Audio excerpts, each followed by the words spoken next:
আজ তোমাদের সাথে লাউ পাতা চিংড়ি ভাপা রান্নাটি ভাগ করে নেব। বাঙালির পাতে এই লাউ পাতা চিংড়ি ভাপা মানেই এক পরম তৃপ্তি, আর যদি তার মধ্যে থাকে সর্ষে আর কাঁচা লঙ্কা ঝাঁজ, তাহলে চলো লাউ পাতা চিংড়ির এই অপূর্ব মেলবন্ধনের রান্নাটি শুরু করা যাক।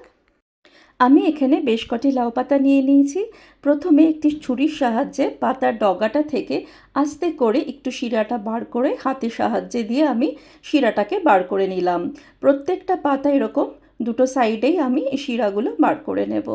এবারে সব কটা পাতা একসাথে ধরে কুচি কুচি করে মিহি করে একদম কেটে নিতে হবে।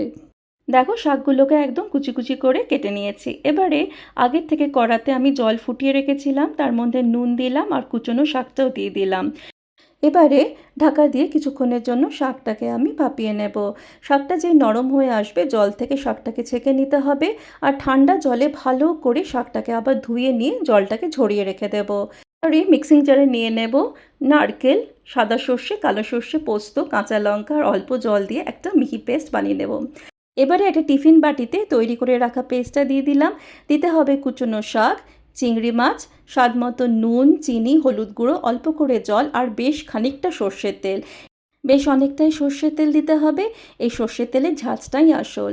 মশলার সাথে শাক, চিংড়ি মাছ ভালো করে মাখিয়ে নেব।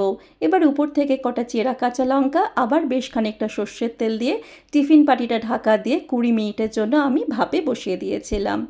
ব্যাস তৈরি হয়ে গেল লাউ পাতা চিংড়ি ভাপা। টিফিনের ঢাকনা খুলে সে কি অপূর্ব এক ঘ্রাণ! গরম গরম ভাত আর এই লাউ পাতা চিংড়ি ভাপার জাদুতে পুরো থালা নিমেষে সাফ। কেমন লাগলো বন্ধুরা এই রান্নাটি? নিশ্চয়ই জানিও।